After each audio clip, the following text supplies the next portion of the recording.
panorama do Antigo Testamento. O nome já diz, né? É uma visão panorâmica do Antigo Testamento que será dada em 9 aulas.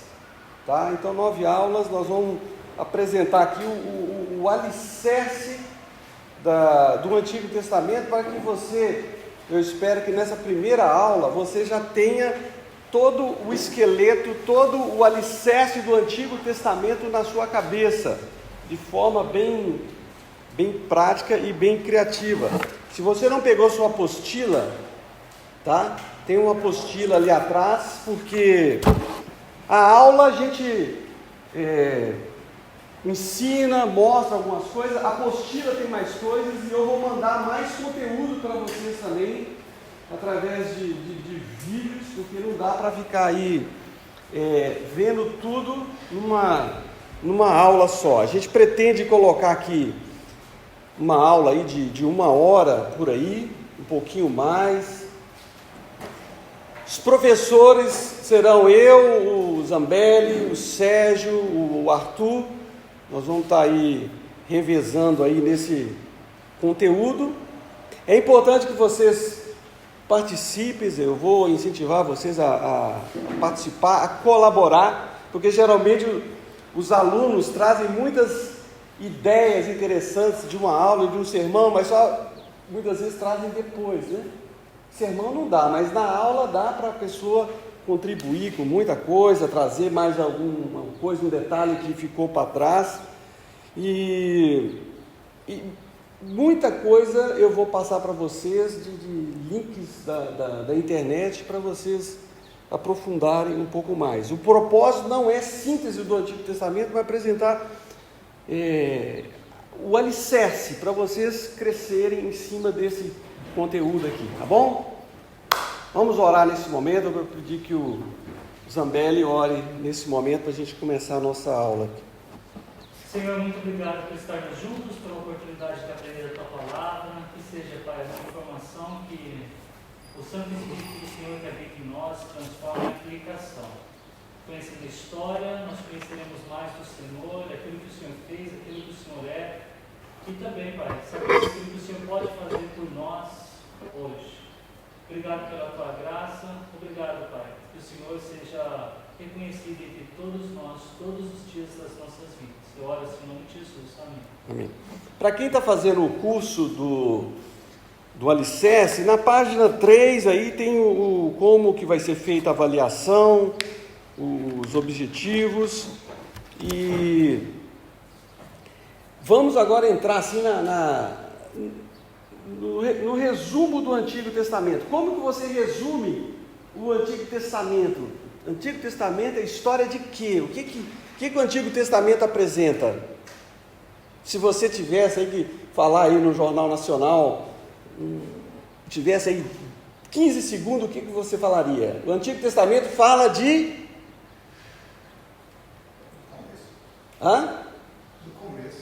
Do começo. Ok. Bom começo. O que mais? Ao início de uma nação, né? Para que fosse o berço, para que viesse o Messias. Certo. Então esse você pode falar assim, é o começo, e eu coloquei aqui uma forma mais resumida, né? O Antigo Testamento é um registro da revelação do plano redentor de Deus. O Antigo Testamento ele vai apresentar uma redenção que vai ser através da nação israelita, não vai ser através da igreja, da nação israelita, da qual viria o Messias, que é o Salvador. Então o Antigo Testamento, de forma bem resumida, vai apresentar esse esquema para vocês.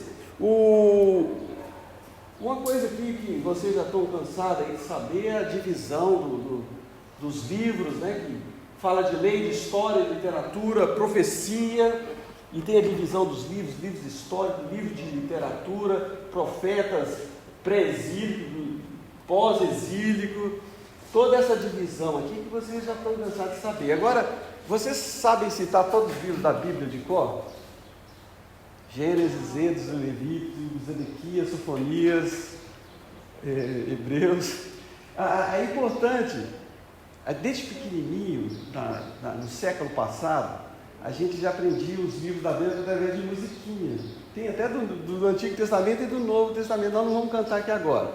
Tá? Na próxima aula, eu prometo que o João vai cantar aqui pra gente a musiquinha que ele sabe. Dá para pôr o Carlos Oswaldo falando dos livros históricos. O Novo Testamento é mais fácil, a musiquinha, que depois, assim, num outro curso aí, a gente vai aprender. Então, isso aqui, história da redenção humana, da qual viria o Messias. Isso aí que o Sérgio falou. Agora, você consegue imaginar o Antigo Testamento, o esquema, o esqueleto, o alicerce dele? Eu vou pedir para vocês não abrirem a apostila agora, porque nós vamos fazer um trabalho aqui agora com vocês, tá? O Antigo Testamento, o nosso curso será baseado numa sequência de blocos históricos do Antigo Testamento, que será da seguinte maneira: nós vamos ver hoje sobre origens, tá? Que é Gênesis de 1 a 11. Depois nós vamos falar dos patriarcas, 12 a 50 de Gênesis. O Zambelli vai falar sobre isso. Está vendo que é um curso panorâmico. Mas existe essa sequência aqui. Depois vem o período do povo lá no Egito. Tá? O povo vai ficar lá no Egito, dependendo de quando começa, 400, 450 anos, 430. Nesse período aqui no Egito, cada período desse aqui vai ser uma aula, tá? Vai gravando aí. Depois do Egito, o povo cai lá no deserto. Quanto tempo o povo fica no deserto? 40 anos. Daria para fazer essa viagem, se você sai lá do Egito e passa ali pela faixa de Gaza, subindo ali, 2 semanas você chega a pé. O povo ficou... Se você não fizer a conta que o João está fazendo, que é de 2 milhões, andando não sei quantos quilômetros por hora, não sei o que. Ele fez uma conta aí que... o problema... Se você tivesse um cortejo com 10 pessoas de frente, você teria 200 quilômetros de fila. O problema é que lá foi pai, mãe, filho, gado, sogra, todo mundo junto ali, foi complicado. Mas a questão não é essa. A questão é que Deus propositadamente fez o povo passar lá por baixo, porque o povo não estava preparado militarmente para entrar numa terra que era um balaio de gato, cheio de gente ali, né? Então Deus tinha um propósito. Se o povo chegasse lá, aquele pessoal despreparado, em 3 semanas eles iam... O texto fala que eles iam chegar lá na fronteira, havia uma fronteira de Canaã com o Egito, que tinha os militares egípcios lá. Depois do deserto, o povo vai conquistar a terra, tá? Vai aparecer aquele povo lá, igual o Estado Islâmico, que vai invadir, que vai pegar, que vai destruir aquilo tudo ali. Vai ter um período de conquista e de divisão da terra. Depois vai ter um período de juízes, um dos períodos mais tristes da história da nação, porque o povo aqui, ele afastou, depois ele caiu no esquecimento da palavra de Deus, já deixou todo mundo para trás e a coisa ficou muito complicada aqui nesse período, tá?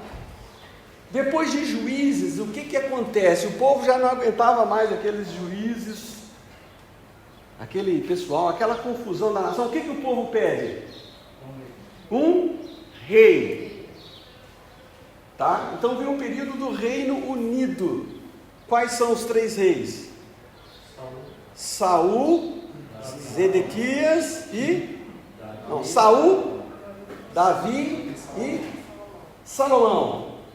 E depois o Salomão, que era um cara muito inteligente, ele foi muito cabeça dura no final da vida dele, e por causa disso, o que aconteceu com o reino?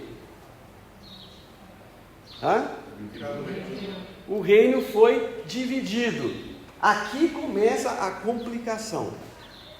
O reino dividido vai ser uma complicação, uma degradação da nação E depois que o reino foi dividido, o povo vivia ali praticamente o pecado do povo era deixar a palavra de Deus de lado. E eles davam muito foco no culto e no templo.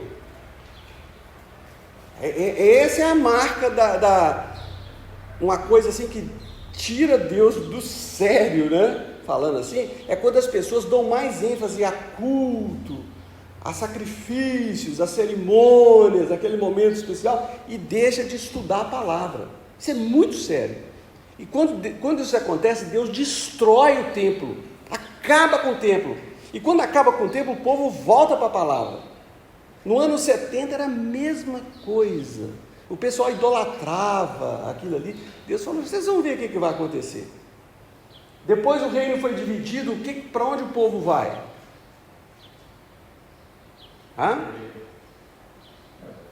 Exílio. Cativeiro. Vai ter o período de cativeiro. Esse período durou mais ou menos quanto tempo? 70 anos. Depois de 70 anos, o que acontece? O povo volta, tá? Aí tem o período do retorno, que é uma história muito interessante. Quando chega do retorno, 430 mais ou menos ali, aí vem um outro período, que eu coloquei na apostila para vocês também, que é um período que, se vocês quiserem ler, para conhecer, é muito importante, que é a base do Novo Testamento, que é chamado período intertestamentário. Tá? Eu vou usar esse nome, não vou usar interbíblico não, porque existe uma Bíblia só. Tá? Os dois ali, testamento. Então presta atenção aqui, origens, depois graves, origens, primeiro Deus cria, depois vem os patriarcas, depois lembra ali da história de José, que o povo vai lá para o Egito, no Egito eles ficam um bom tempo lá, depois cai no deserto, e depois do deserto eles entram, conquistam a terra, depois confusão, vem o período de juízes, o povo pede um rei, tem o período do Reino Unido, depois o reino é dividido, depois o reino dividido, confusão, o povo vai para o cativeiro, depois o povo volta e tem um período de retorno, ok? Então, vamos ver agora, quem gostaria de apresentar essa sequência aqui agora, dos períodos? Esse alicerce nós vamos estar repetindo para vocês, e todas as aulas vai ter esse gráficozinho, para isso ficar na cabeça de vocês, para quando vocês estiverem lendo a Bíblia, vocês saberem onde vocês estão ali na revelação, no conteúdo. Então vamos lá, o Cássio pediu ali, vamos lá. Primeiro, qual que é o primeiro? Não, vamos fazer assim, vamos ver, dizem que as mulheres são muito mais inteligentes que os homens, né? Elas conseguem, aprendem mais facilmente do que os homens. Então, as mulheres vão falar uma e os homens falam outra, tá bom? Assim, as mulheres falam duas. Uma outra possibilidade Vamos lá, primeiro começando com as mulheres. Qual que é o primeiro? É claro. Homens. Patriarcas. Depois o povo vai para o Egito. Ok. Deserto. Conquista.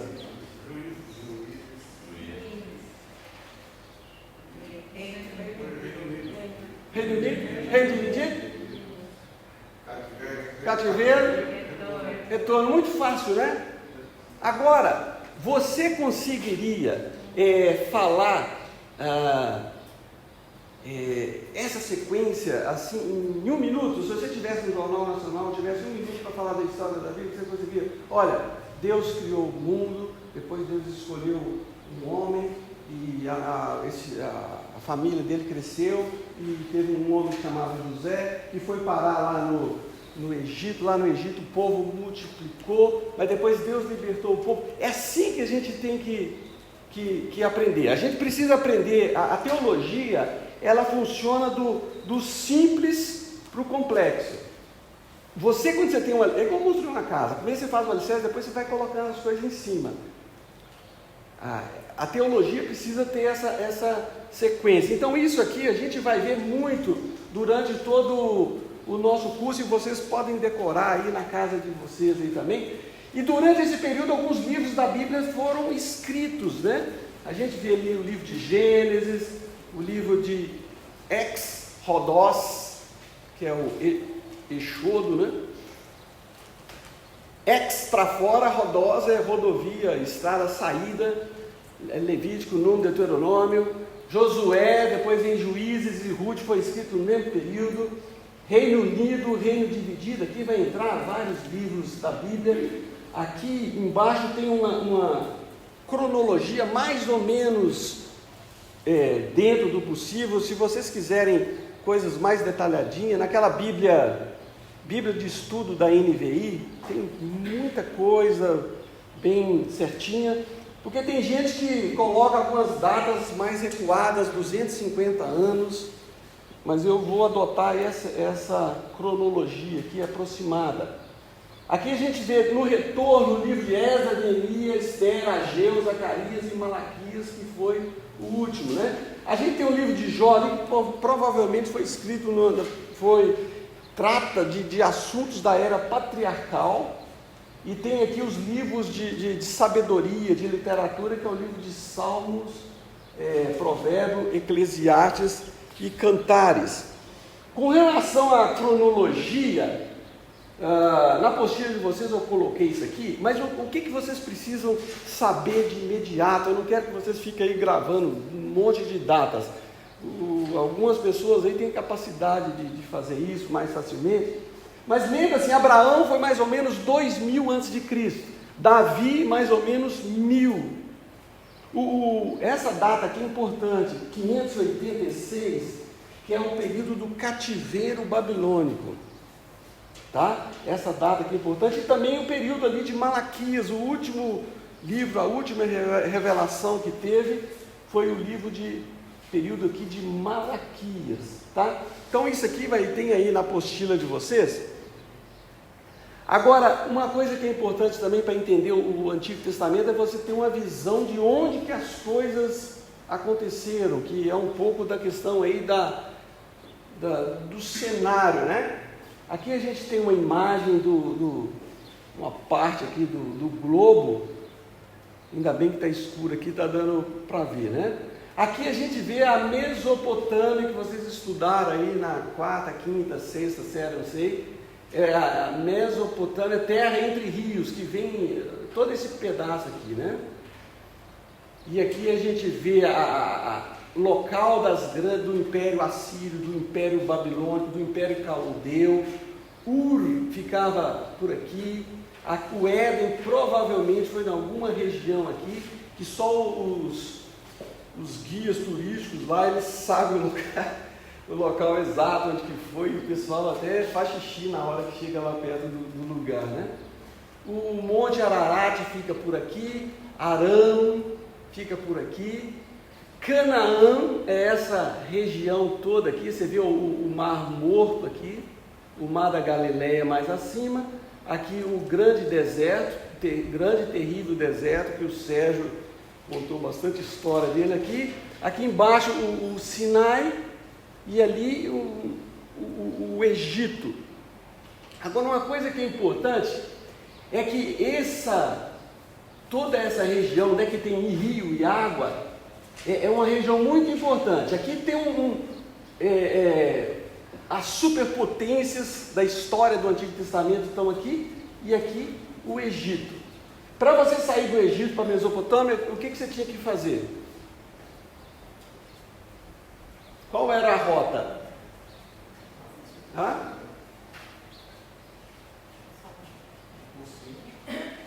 Contornar o deserto? Contornar o deserto? Contornar por onde? No mar e depois descer no rio. Se a pessoa fosse querer encurtar o caminho, ela ia passar por aqui. Chegar aqui no meio, ela já estaria assada, né? Completamente assada, é impossível. Então o que eles faziam? A rota era beirando os rios. Abraão, por exemplo, ele saiu daqui, que era uma cidade super desenvolvida, Eles até falam que Abraão que levou a tecnologia lá para o Egito, né? Porque aqui era muito desenvolvido. Abraão subiu aqui, né? Bobo nada. Eles vinham aqui era a parada de Arã, né? E eles passavam por aqui. Que região é essa aqui? Canaã. E para ir, quando você queria ir para uma outra potência, você vinha para cá. Aqui era uma potência. Agora, o que acontecia nesse meio aqui? Se aqui era uma rota de passagem, aqui era outra potência, o que acontecia nesse meio? Por que tinha tanta confusão aqui nessa região? Por que tem tanto interesse nessa região? Já parou para pensar nisso? Oi? Provavelmente era uma rota de comércio com interesse econômico ali. Sim. Para dominar aquilo ali, devia ter assalto. E por causa disso, o que acontecia aqui nessa regiãozinha aqui? Você já viu falar no tal de Vale de Megiddo? Vale de Megiddo? O que acontecia? Os caras vinham daqui, os Senaqueribe, Nabucodonosor vinha aqui, chegava aqui, e aqui tinha a planície do Megiddo, uma coisa. E o Egito também, que era uma potência, tinha interesse nisso aqui. E o lugar que mais teve batalhas na história humana é aqui no Vale de Megiddo. Porque o Egito que tinha interesse nisso aqui. Esses povos tinham interesse daqui. O pessoal vinha daqui. Os filisteus saíam daqui, vinha para cá, era expulso, vinha para cá. Então aqui vai acontecer muita batalha e toda a história bíblica vai acontecer aqui nessa região. Agora, fica mais ou menos aqui. Aqui está os impérios, a Mesopotâmia, essas coisas que você já sabe mais ou menos. Agora, onde tem essa região toda aqui, recebe um nome, tá? Que é chamado de crescente fértil, que é onde havia mais possibilidade de plantação, de cultivo, de trabalhar nos rios, plantação. Aqui em Israel, em alguns lugares, no Vale de Megiddo, e aqui no Egito nem se fala, né? O Egito, eles tinham toda a tecnologia ali de irrigação por canais, eles viravam o pé assim, a água já ia para o outro canto, né?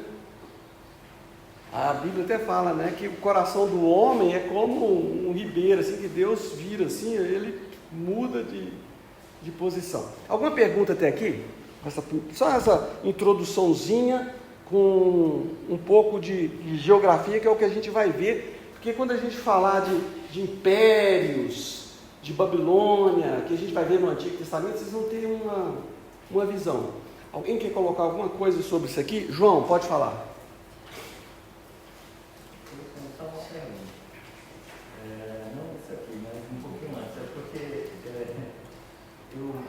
A falta, e aí eu não sei se é proposital, porque eu sempre vejo origens e a queda, né?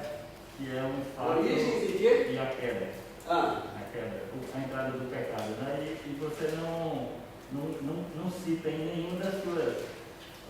Você tem a criação do homem ali, mas não tem a queda. E aí, assim, é proposital, porque do ponto de vista do plano de Deus para a salvação, esse é um evento que é marcante. Origens, bem colocado. Origens vai entrar aqui.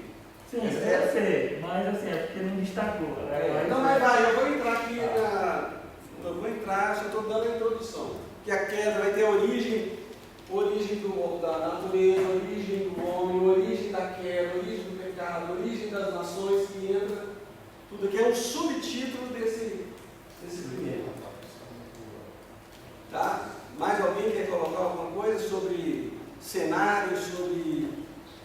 Aí a gente vai entrar aqui já na parte da criação, tá?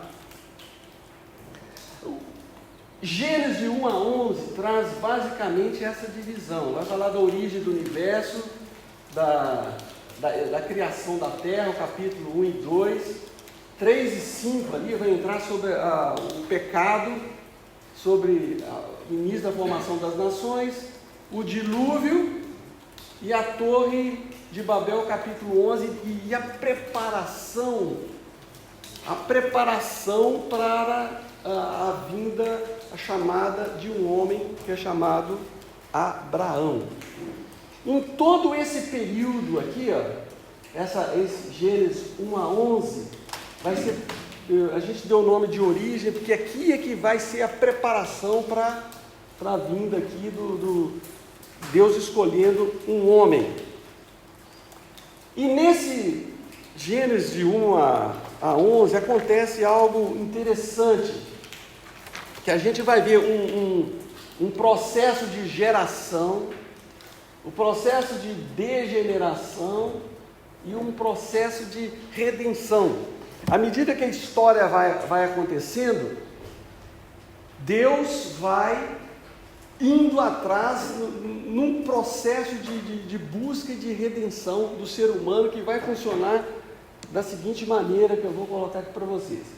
Gênesis 1 e 2 vai falar sobre criação do universo e criação do homem. E essa primeira parte aqui vai entrar num versículo que é muito, muito interessante. No princípio criou Deus os céus e a terra. Parece que é um versículo muito simplesinho, mas ele traz algumas informações importantes. O que você já ouviu sobre esse versículo? O que ele tem de interessante aí nesse versículo? Se você olhar assim, você percebe algumas coisas interessantes.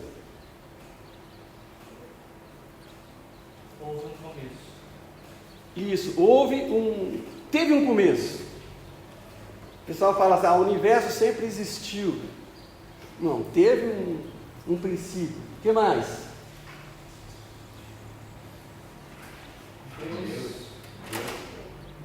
Deus. A Bíblia não tenta provar Deus. Fala assim, não entra nesse detalhe. O propósito da narrativa ali de Gênesis é falar, olha, Deus criou, pronto, acabou. Não fica assim, tentando provar que Deus existe. Essa palavrinha criou aqui, você já ouviu alguma coisa sobre ela? Isso, criou do nada. É a palavra bará. O universo foi criado do nada. Tem gente que fala que a matéria sempre existiu. Essa palavrinha, o sujeito desse verbo aqui, o sujeito desse verbo sempre é Deus. Sempre é Deus. E é Deus trazendo a existência. Então essa é uma palavra muito, muito importante, que precisa ser considerada. Então já foi falado aqui que houve um Criador. O Criador é Deus. E a palavra Deus, aqui você sabia que ela está no plural? Deus está no plural, não é por causa do S de Deus, não, né? Você sabe por quê? Que a palavra Elohim, esse finalzinho aqui, isso aqui é o plural. O Deus, assim, Deus El, né? No hebraico, ou Al, ou Alá, em outras línguas, mas El é singular, Elohim é um plural. Por que é usado o plural? Se o verbo está na terceira pessoa do singular, o sujeito está aqui no plural. Isso aqui não é que já está falando da Trindade, igual o pessoal fala, isso aqui já está falando, a Bíblia já está falando da Trindade. Não é isso. É que isso aqui é chamado de um plural de majestade. É um plural de majestade para dar um destaque pessoal nesse Criador aqui. Então, uma outra coisa que é importante, lembrando que quando Moisés escreveu isso aqui, onde ele estava? No deserto. E para onde ele estava indo? Uma terra. O que havia nessa terra? Como é que era a religião nessa terra? Politeísta. O que eles acreditavam com relação a estrelas, lua, sol? O que era isso para eles? Eles acreditavam em vários deuses, é isso? Isso.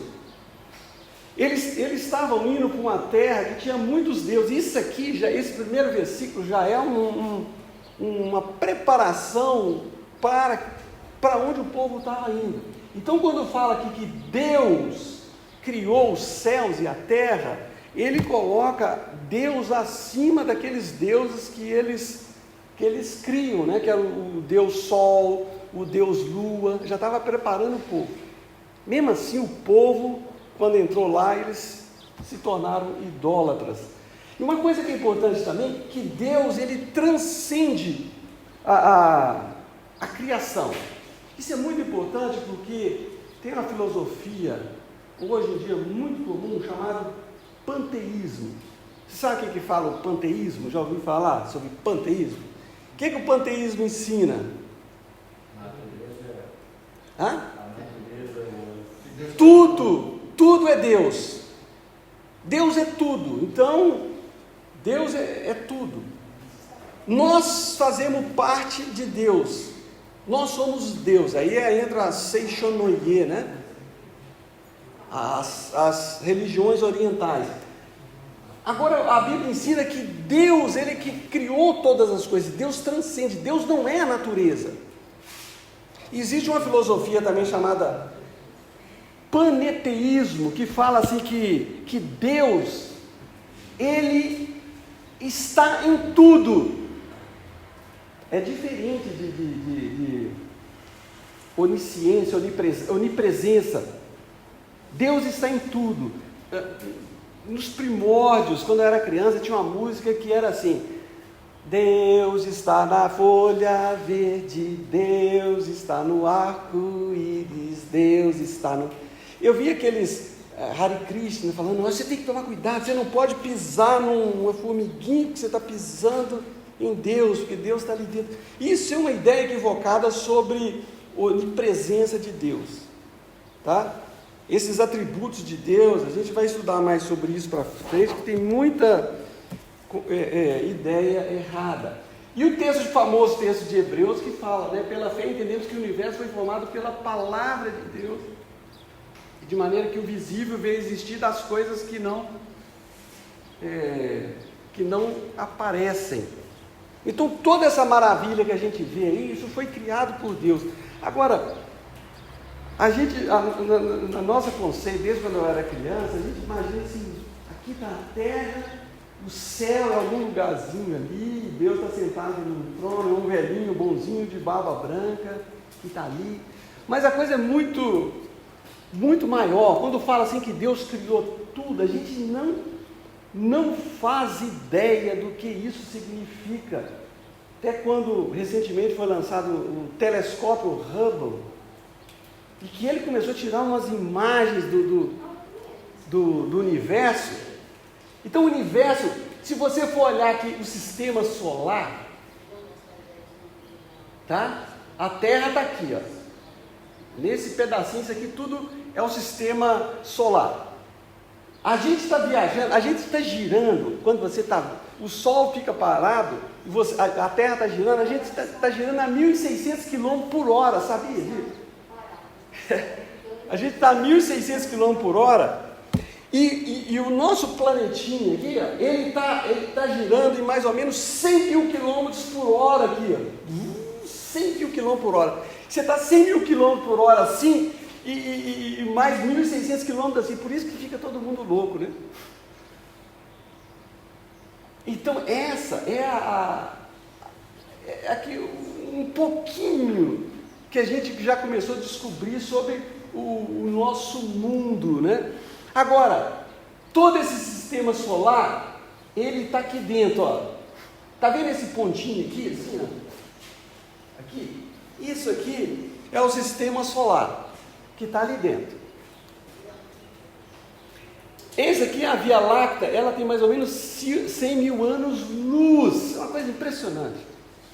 A velocidade da luz, por exemplo, daqui na Lua, daqui no Sol, vai demorar 8 minutos. 8 minutos a velocidade da luz. É uma coisa espantosa. E isso aqui é tão grande. Aqui tem mais ou menos trilhões. Os caras, cada dia o número aumenta. Tem trilhões de solzinho aqui. Cada pedacinho desse aqui é um solzinho aqui, é dentro de uma quantidade muito maior. E o nosso sistema solar está aqui dentro. E a Via Láctea, ela gira também. Ela gira a 850 mil quilômetros por hora. Então você está... É uma coisa assim espantosa de grande. Uma galáxia tem chega assim, até, dependendo do tamanho dela, tem trilhões de estrelas. Agora, quantas galáxias há no universo? Aqui uma representaçãozinha da Via Láctea, que é uma das galáxias. Os cientistas agora, através do Hubble, estão descobrindo que existem trilhões de galáxias. Até 1800 e pouco, eles acreditavam, 1980, eles achavam que o número de estrelas no universo equivalia a duas vezes a quantidade de grãozinho de areia que tem na Terra. 2 vezes. Recentemente eles estão falando que tem muito mais. É uma coisa monstruosa o universo. Agora, para Deus, tudo isso aqui é um micro, porque Deus ele é eterno, tanto na grandeza como no tempo. E essas luzes que você observa aí de estrela, essas luzes, elas estão viajando aí há uma quantidade enorme de tempo. Então, quando fala assim que no princípio criou Deus os céus e a terra, é esse Deus que criou tudo isso que a gente tem que a gente crê. Alguém quer comentar alguma coisa sobre isso aqui? Essa coisa fascinante, a grandeza do universo, a grandeza de Deus, e que Deus criou tudo isso. E mais, Deus chama cada estrela pelo seu nome. O Sol, em relação a outros sóis por aí, é um nada, um grãozinho de areia. É muito grande. O universo, ele não é o universo que é grande. A gente tem que ver que Deus é que é grande. Tem aquela música que a gente canta, né? Quão grande, ó meu Deus, que nós não fazemos ideia. É assim que a coisa funciona. Então esse Deus grande é que a gente muitas vezes perde a visão, né? E aí está a dificuldade da teologia, né? Como assim? Não, no sentido de a gente quer sempre humanizar Deus, né? Quer sempre dar a ele características que tenha condição de a gente entender, né? Mas essa simplificação nunca vai conseguir ser feita. Não vai. Ali dentro do sistema solar tem alguns seres humanos que ficam tentando falar assim que Deus não existe, que ele não sabe o que ele está fazendo. Essa simplificação é impossível, né? Agora, nós somos assim, né? Diante de alguma coisa que acontece com a gente fala, Deus, você pisou na bola, você não está sabendo como andar por isso. Por que isso aconteceu, né? Então é interessante. Vamos para frente, senão a gente não para. Gente, agora com relação ao relato da criação, a gente vê aqui, tem gente que coloca o primeiro versículo, no princípio criou Deus os céus e a terra, como um resumo de tudo que vai ser tratado pela frente. E aqui a gente vê uma descrição de Gênesis, como é colocado, né? Criação, atmosfera, criação da luz. E aqui você vê no 4º dia sendo criado o sol, a lua e as estrelas. Não, por que isso? Você sabe qual a diferença de luz aqui para luz aqui, no sol aqui? Aí vem a criação dos animais. Isso aqui é uma descrição de uma narrativa muito bem bolada, bem trabalhada, que foi feita com um determinado propósito. Eu falei para vocês aí no curso de hermenêutica, que quando a gente lê um texto da Bíblia, a gente precisa procurar saber qual é o propósito que o autor tinha com aquele texto. E eu dei até um trabalho para o pessoal fazer, de João 15, para o pessoal ver que precisa saber qual era o contexto, qual era o propósito, para não ficar jogando coisas assim no texto. Então esse texto aqui, ele precisa ser interpretado, analisado à luz daquilo que era o propósito de Gênesis, o propósito de Moisés. Qual que era o propósito que ele tinha? Algumas pessoas, com relação aos dias da criação, eles têm algumas ideias. Tem gente que coloca isso aqui como se fosse um período de 24 horas, dias literais de 24 horas. É uma opinião. As pessoas têm debatido essa questão aqui da criação do universo desde quando o texto foi escrito. Até hoje está tendo debates, e nós não vamos resolver isso aqui nessa nossa aula que já está quase acabando. O que eu quero colocar para vocês são algumas teorias e colocar aqui até onde a gente pode ir. A primeira ideia que aparece aqui é o período de 24 horas, porque houve tarde, manhã. Deus poderia criar em 24 horas, ele poderia ter criado tudo assim também, né? Essa é uma teoria. O outro já falam assim dia ali corresponde a um período longo de tempo. Esse foi o primeiro dia. Para explicar a evolução, eles jogam isso como um período assim muito, muito grande. Você já ouviu alguma outra opinião sobre isso aqui? Tem várias. Eu já ouvi muitas, é melhor a gente não falar sobre isso. Eu, pelo menos, a minha opinião, senão vai confundir mais.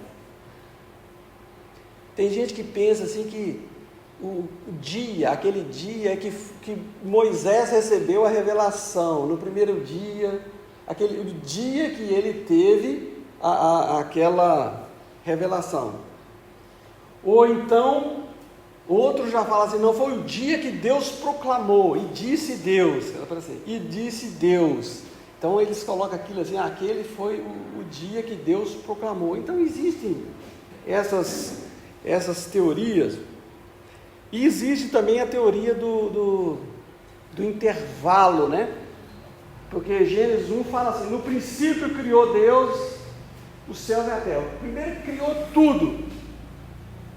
Aí no versículo 2 fala, a terra era sem forma e vazia. Então, eles colocam ali que no princípio criou Deus os céus, a terra, criou tudo, mas nesse intervalo houve a queda de Satanás. E houve um período muito grande.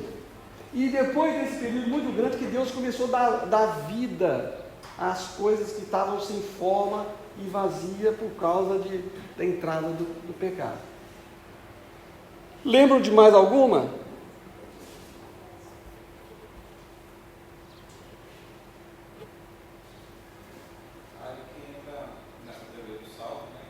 Oi?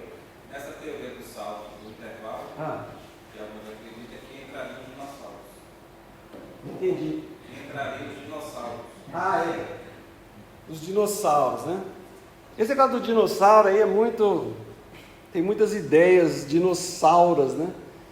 O livro, porque a pessoa pensa assim, olha, os dinossauros viveram muito tempo antes dos seres humanos. Lá no livro de Jó mesmo tem uma passagem, acho que é Jó 40, que fala assim, observa agora o behemoth, né, que é traduzido por hipopótamo, mas aquilo não é um hipopótamo, porque fala que a cauda é muito grande, e o hipopótamo tem uma cauda pequenininha. Aquilo ali está descrevendo um animal muito grande. E o pessoal sabe muito bem que já foram encontrados fósseis de dinossauros junto com fósseis humanos, só que eles não falam. E na internet você vê isso, né? Então essa é uma ideia que existe uma ideia também que é muito comum, que o pessoal fala assim que no princípio Deus criou todas as coisas. Deus colocou tudo em movimento e que começou a haver uma evolução.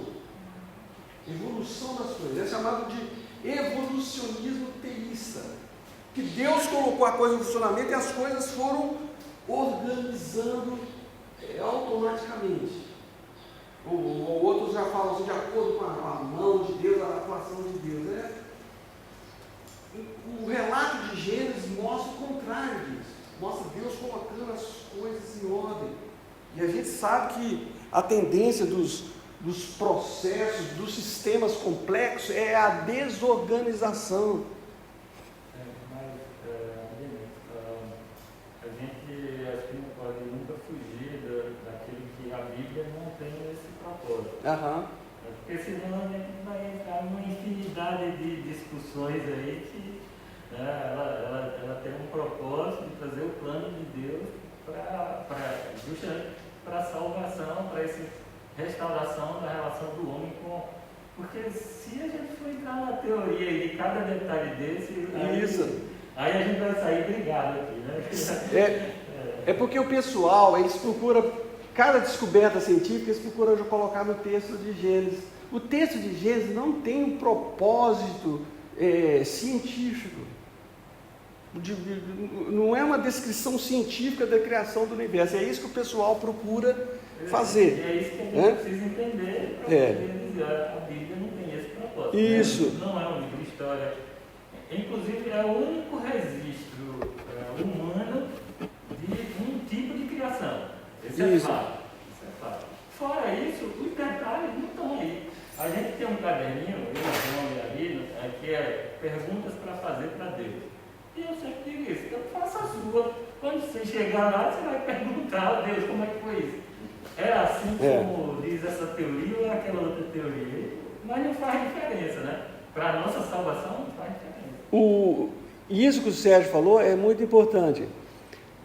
Na aula de hermenêutica eu falei, um texto vocês precisam saber qual é o propósito daquele texto. Gênesis não é um discurso científico. A gente precisa descobrir por que Moisés colocou aquilo ali. É mais um propósito didático do que cronológico assim, da criação das coisas, porque o texto de Gênesis tem coisas ali que tem, dentro daquela descrição, tem figuras de linguagem. Fala lá que Deus descansou.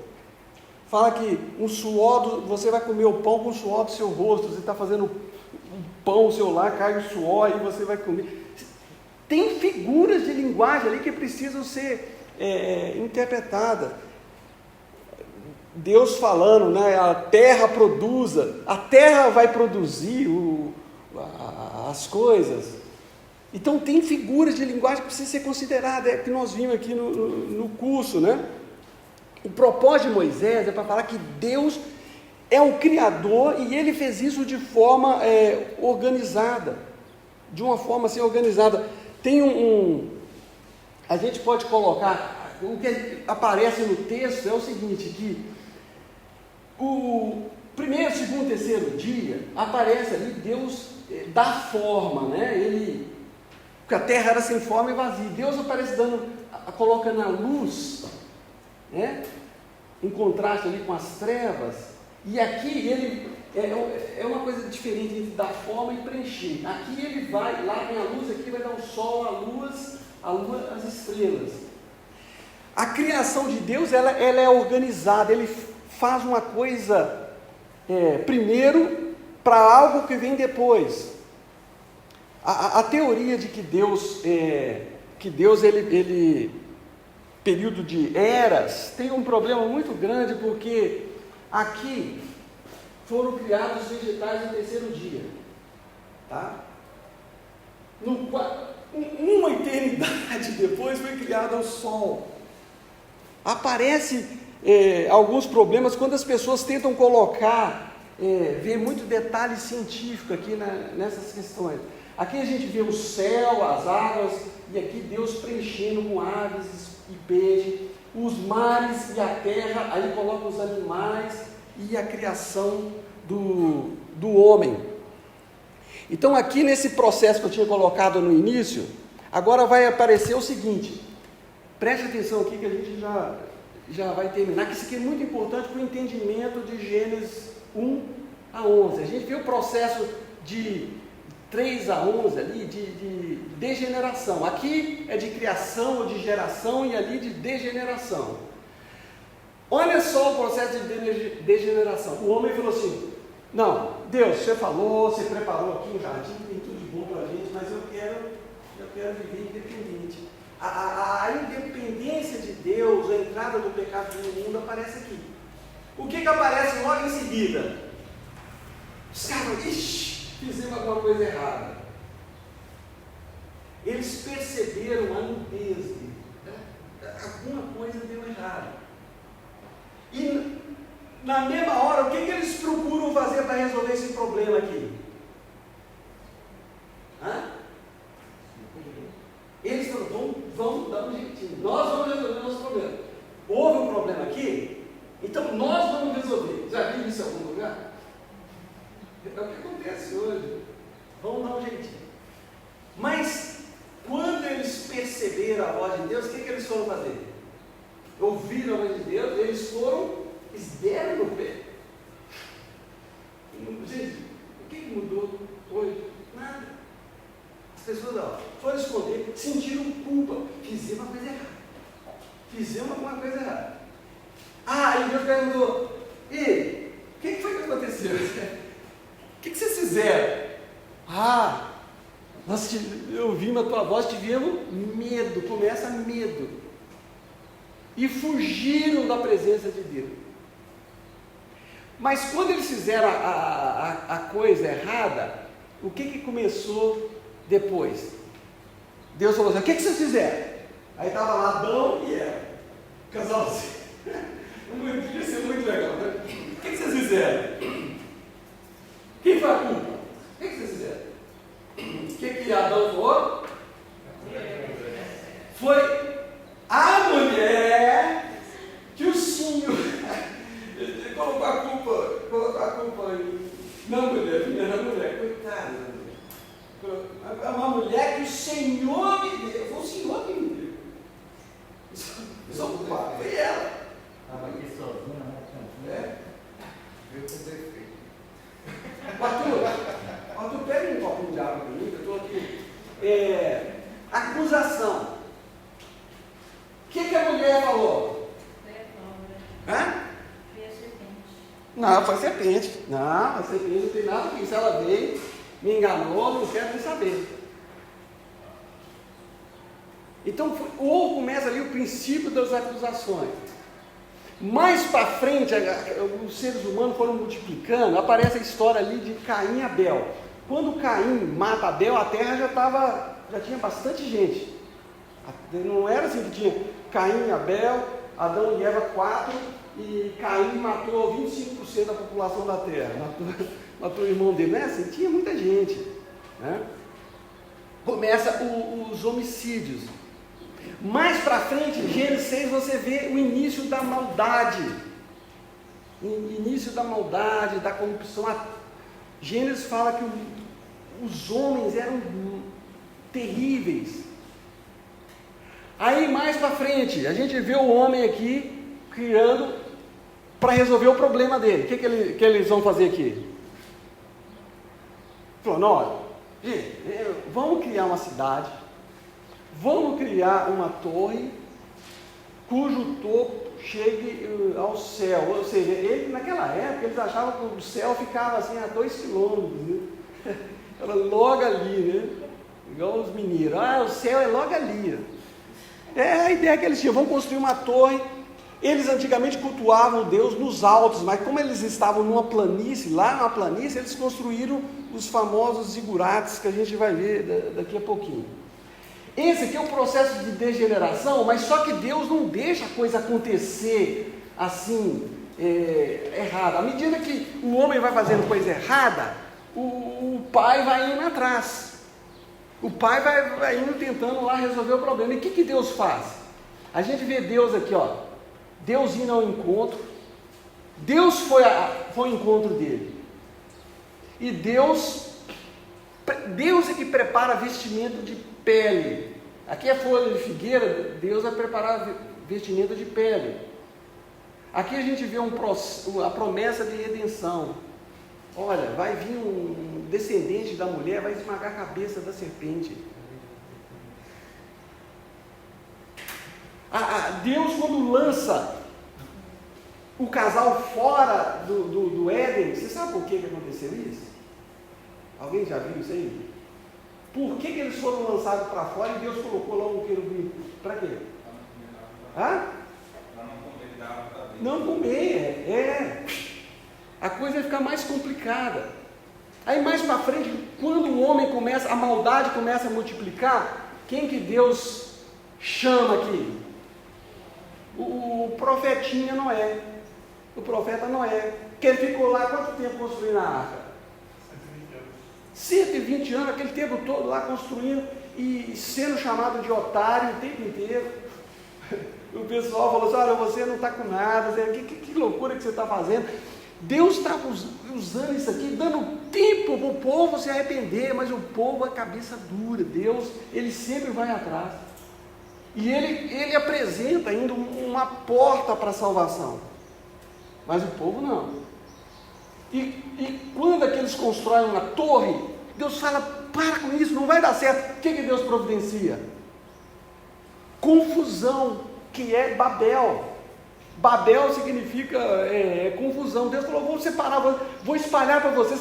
Vocês estão querendo criar uma cidade igual Belo Horizonte? Não, vou espalhar vocês. Que loucura, não mora assim não. A terra é muito grande, né? Espalha um pouco, mas o povo quer ter segurança. Babel significa falsa segurança. Eu vou estar bem aqui, eu vou estar bem aqui. O ser humano hoje é assim também, acha que se eu tiver isso, se eu tiver aquilo, eu vou ficar numa boa. Isso é idolatria. E aqui, olha, aparece agora a aula da semana que vem, que Deus vai trazer, vai começar a formar um povo do qual viria o Redentor. Agora, estou terminando, tá, gente? Falta só um. Com relação à criação do homem da queda, nós não vamos falar muito sobre a realidade de Adão e Eva, porque o pessoal acha que é tudo mitológico, né? Que eles não existiram. Mas isso não é verdade. Moisés fala de Adão e Eva, Jó, Oséias, Lucas, Paulo, por um só homem entrou o pecado no mundo. Jesus falou sobre esse primeiro casal, Judas. Na genealogia aparece Adão e Eva. Será que eram seres mitológicos também na genealogia de Jesus? Jesus é descendente de ET? Não faz sentido. Adão e Eva foram pessoas que existiram. Agora, quando fala que o homem foi criado em imagem e semelhança de Deus, o que significa isso? Vamos lá, Kécio. Arthur. Tem vontade própria. Hã? Quando as crianças têm vontade própria, não tem discernimento. Vontade própria, o que mais que entra nisso ali? Vamos lá, um atrás do outro aí. Vamos lá. Intelecto. Consciência. Essas duas palavras, imagem e semelhança, não são coisas diferentes, não. São sinônimos, palavras sinônimas. Isso aqui é uma figura de linguagem chamada endíase, tá? Não precisa gravar isso não. Nem colocar um pouco do filho de endíase. Imagem e semelhança significa que, de alguma forma não física, o homem se assemelha a Deus. Em quê? Capacidade de amar, capacidade de criar, de exercer domínio, de tomar decisões. O homem é a coroa da criação. Tá? Então Deus, ele criou o homem, a imagem e semelhança dele. E mesmo depois da queda, o homem continua tendo ainda traços da imagem e semelhança de Deus. É isso que a gente vai ver, vai estudar lá em Tiago. Realidade da serpente. A gente não sabe todos os detalhes, como que era a serpente, como que ela enchia, como que ela andava, como que era aquela coisa toda, mas a gente sabe alguma coisa por causa de Apocalipse, que fala lá da antiga serpente, que é uma criatura toda gosmenta, que chega, que aproxima, que insinua, que coloca, que apresenta, que fez com Jesus, né? Depois que Jesus teve fome, foi aproximando, né? e faz uma proposta, e foi isso que aconteceu. E a realidade da queda é uma coisa que Romanos coloca, né? A queda, entrou o pecado muito pelo pecado da morte. O que significa a palavra morte? Qual é a profundidade da palavra morte aqui? Afastamento de Deus. Certo, o que mais? E esse afastamento de Deus que você falou, o que ele causa?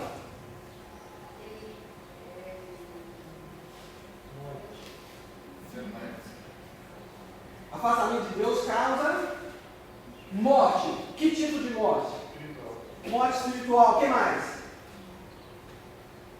Morte espiritual, morte física, morte emocional,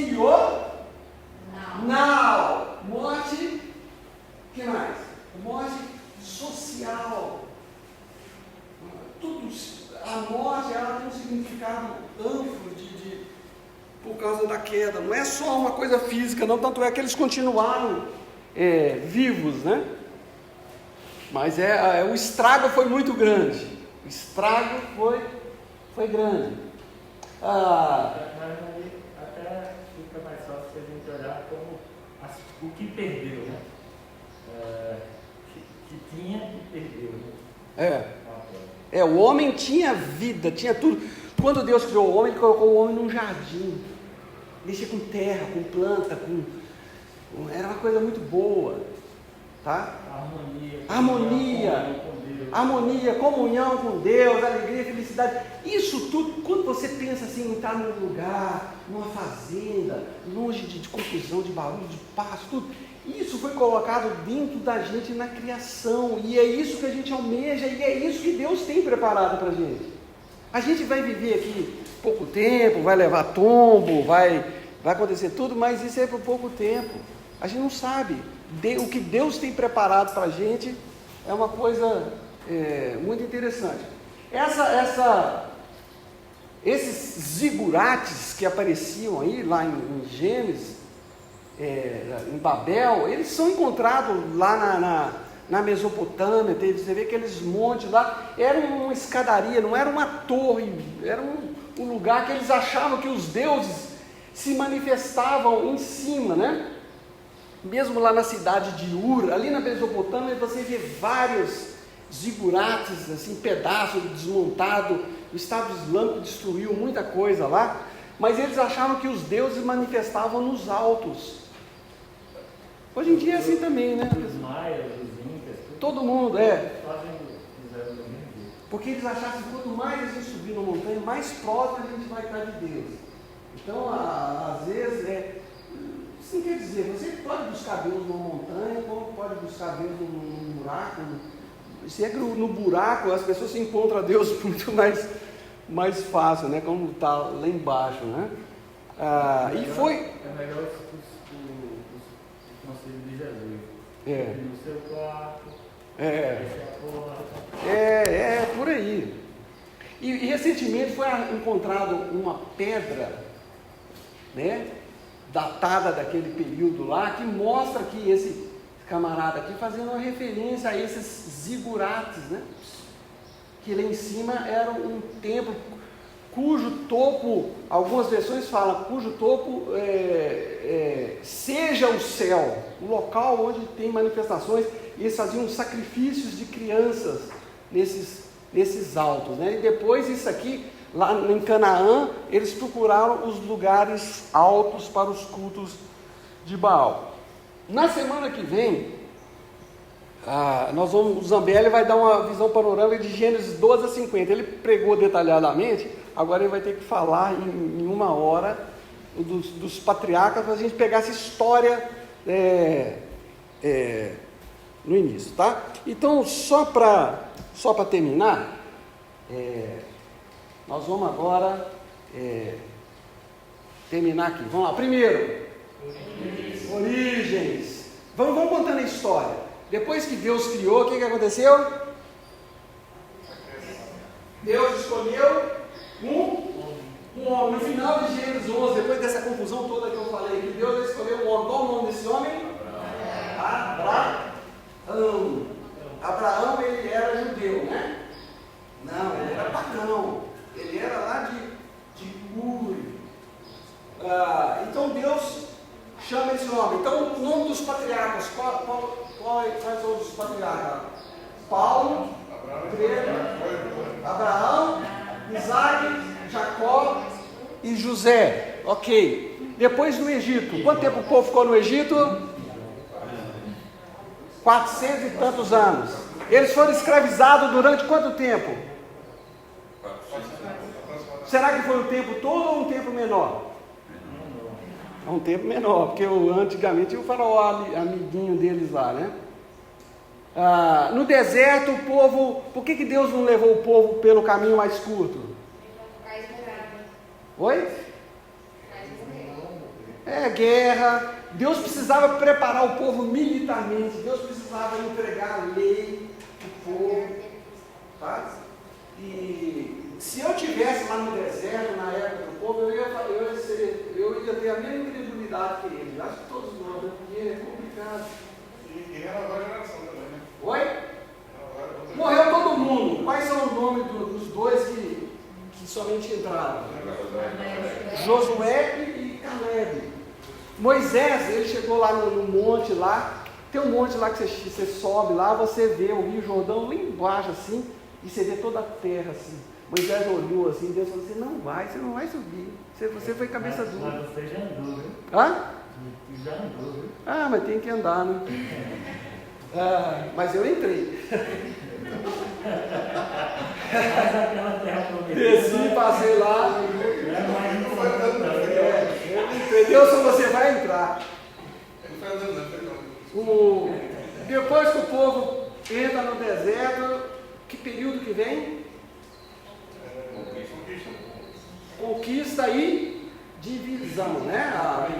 Vai conquistar. E ele usou, foi Josué ou Jacó para conquistar esse tempo? Josué. E o que aconteceu depois que Josué morreu, aquela coisa toda? O que o povo fez para a lei? Jogou fora, não precisa, né? Isso não é mais importante.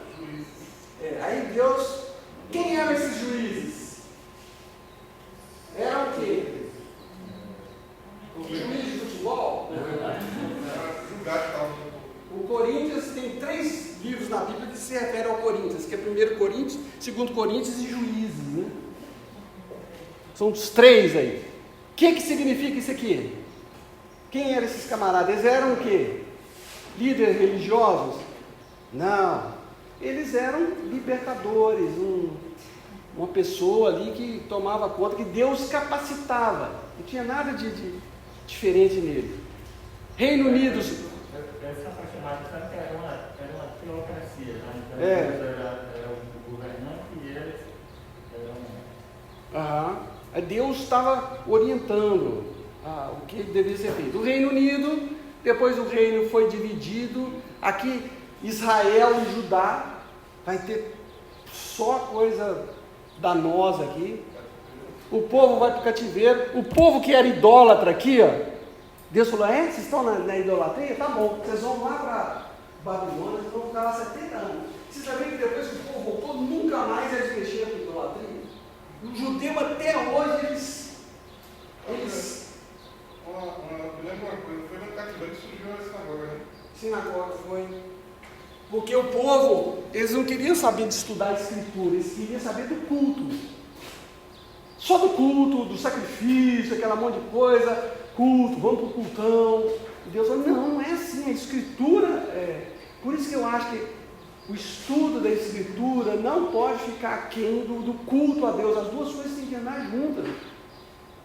Porque se a gente não aprende a escritura, vai ficar igual aquelas famílias que o pai, a mãe se convertem, os filhos mais ou menos, os netos, bisnetos desaparecem da face da terra, assim que acontece nas famílias. Né?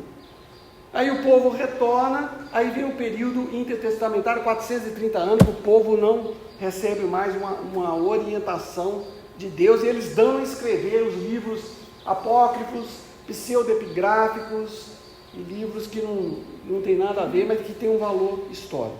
Então, semana que vem a gente continua aqui vendo esse segundo período aqui, tá bom? Tenham todos um bom almoço, uma boa tarde. Se você não acertou essa apostila aí, pode acertar com o Zambelli, depois você conversa com ele aí para a gente continuar semana que vem, tá bom? Tenham todos uma boa tarde. Semana que vem, no mesmo horário.